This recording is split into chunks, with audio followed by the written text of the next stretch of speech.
The two best teams in hockey are going to the Stanley Cup Final, and Jacob Trouba isn't. And yet, in one tiny way, that's actually a bad thing for the sport. Good morning to you. Good Monday morning. I'm Dejan Kovacevic of DK Pittsburgh Sports. This is Daily Shot of Penguins. It comes your way bright and early every weekday if you're into football and or baseball. I also offer daily shots of Steelers and Pirates that I hope you'll check out. The Lightning did beat the Rangers in Game 6, and the Lightning will advance to the final in attempting to become the first team since the early 1980s Islanders to win 3 cups in a row, and the first, of course, in the salary cap era, with the Lightning and the Penguins being the only two teams to even go back-to-back over the past 20 years.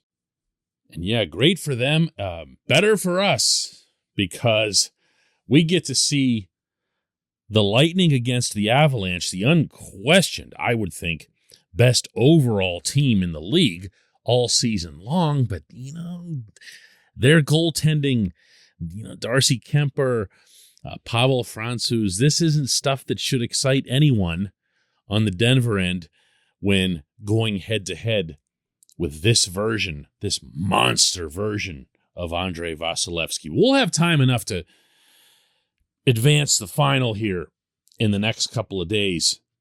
I'd be remiss if I didn't fulfill the expectations / predictions of a ton of people on social media who were, let's say, partisan to the New York cause in accusing me of not being able to talk about anything else on my podcast. So let's just go right ahead and do that one final time, even if the angle might surprise them a bit, at least on the surface.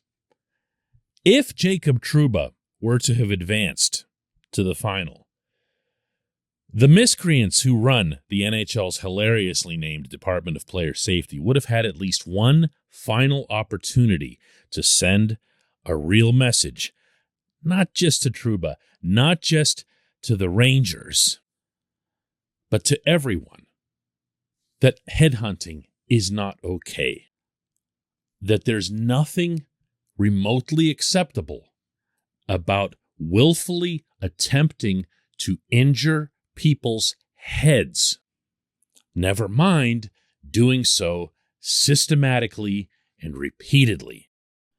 I'm way past the point of picking through each one of Trouba's individual hits, and did he mean to do this, or did this guy slide this way and that way, and was he reaching for something else? And come on, really, unless you're the most diehard Rangers fan in existence, and even then, you're not passing a lie detector test. You've seen everything that this guy's done, and that you'd somehow still be trying to talk yourself into, yeah, it's okay, this one's just isolated, that one's just something else, give me a break. But past that, what really stinks here is that Trouba had the one last elbow attempt at Andre Palat in Game 5 at Madison Square Garden, and missed only because Palat was going way low. And as I'd predicted on this show, right after that happened, there was no way the league was going to initiate some kind of ruling against Trouba for the one occasion that he didn't touch the guy at all. That would have just been crazy. So now he's gone. He's out. And let's remember that Nazem Kadri is out as well for the Avalanche. And you're now looking at this league entering an offseason in which it's perfectly fine for 32 general managers to think to themselves, I can win playoff series by going after people's heads. This portion of Daily Shot of Penguins is brought to you by the good people at the Greater Pittsburgh Community Food Bank, where they're committed to providing food for all of our neighbors in need across Western Pennsylvania. They, in turn, need your help. Find out how $1 can be turned into 5 full meals for those in need. Visit pittsburghfoodbank.org. Now, if that sounds over the top to you, the idea that grown men, experienced executives, could say something like that to themselves, that, yep, I'm going to find me a player who goes after heads, because nothing and nobody is stopping me from doing so.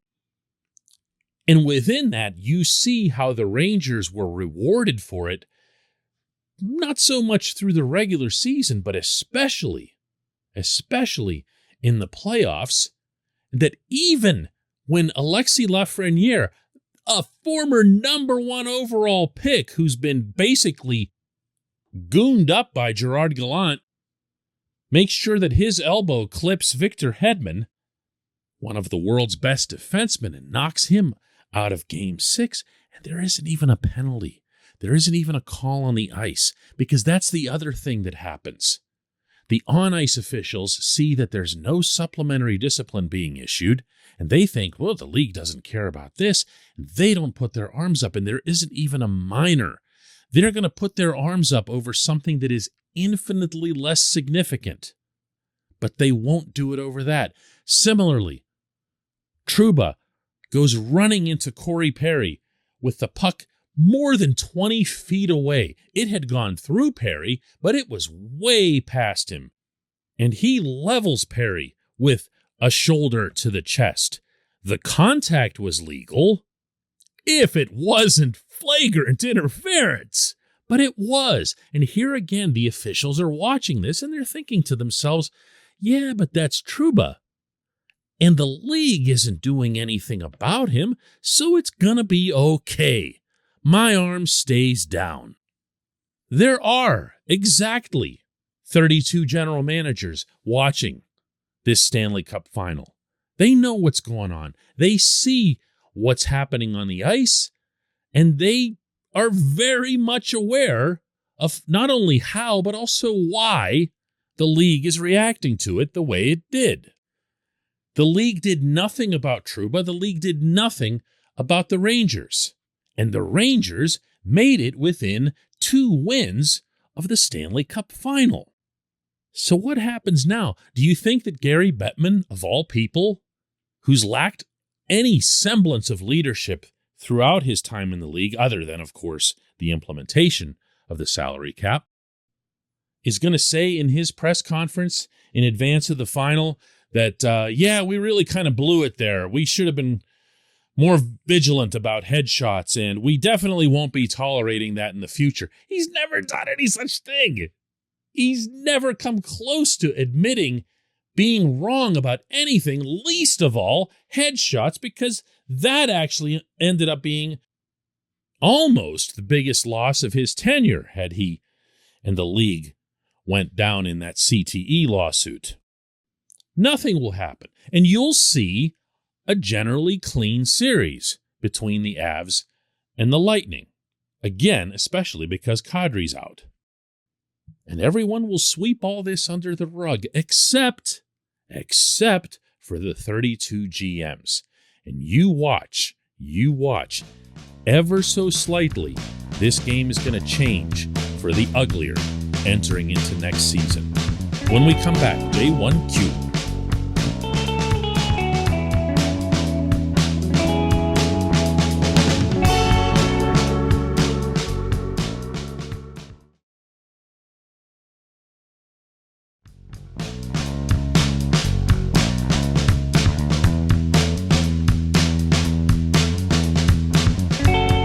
Today's J1Q comes from Bubba, who asks, DK is a sports writer with a long, distinguished history. Bubba, I was going to use your question anyway, man. Have you ever seen a guy this blatantly headhunt game after game each series, cause injuries, nothing done?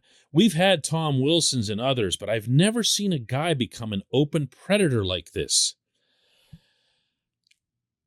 One thing I don't want to do, Bubba, is start comparing this dirty player to that dirty player, because where that ends up going is one of those awful directions of discussion that we see in today's politics, which is what they refer to as whataboutism, meaning some terrible thing happens over here, but instead of trying to have an actual exchange on this, the subject will be changed by the other party saying, oh yeah, well, what about this thing? And it just goes nowhere. So I'm not going to do that. I'm not going to say, here's Trouba, here's Tom Wilson, here's Matt Cook from the Penguins, here's this or that or whatever.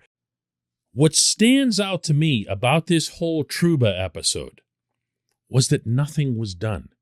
And if you go back over Wilson's tenure and you just look at the NHL's reaction without, again, getting into whose hits were worse or who was meaner or whatever else, the NHL at least took some actions occasionally with Wilson. They had some hearings. They even suspended him every once in a while.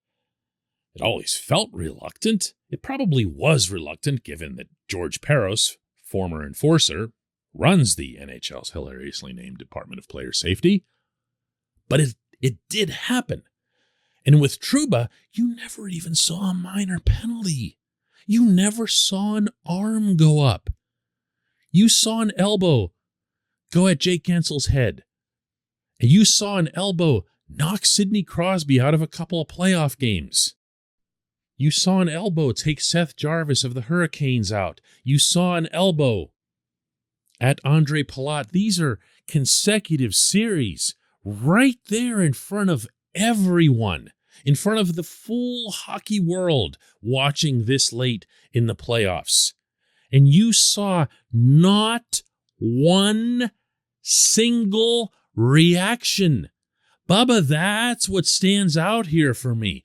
I've never seen something like this. I've never seen the league watch the same player do the same thing and repeatedly injure people and not even go to the penalty box. I don't know if there's a precedent for that. I really don't. I do know that in a lifetime of watching and loving this game, I can't recall any. So again, I'll take you back to what I was diving into in the opening segment. That's, what are they going to do about it? Because they can't do anything now. They let this go. They let this go to the point that Lafreniere felt completely comfortable sticking out his own chicken wing and going after Hedman and knocking him down in full view of everyone. And there's no way one of those four officials on the rink, and remember that linesmen are empowered to call majors, missed it. There's no way that NHL player safety in the review mode wouldn't have gone and looked at that hit and suspended Lafreniere. Remember that these things do happen and can apply into next season for the first 3, 4, 5 games of next season. Nothing's going to come of it. Zero. Never seen this before. Never seen this before. I hear from these New Yorkers, get over it, Pittsburgh guy, whatever. It's got nothing to do with the Penguins. If you go over my own history, when Cook was playing here, when Cook was that dirty guy that everybody was talking about in the league, take a look. See what I had to say back then and how much of a homer I was. This doesn't have anything to do with the Penguins. This has everything to do with a terrible, terrible precedent that's been set for this game, this beautiful game. Anyway, you know what? Tomorrow we're going to talk about the final. We're going to talk about Tampa Bay and Colorado. That's a promise. I appreciate everyone listening to Daily Shot of Penguins.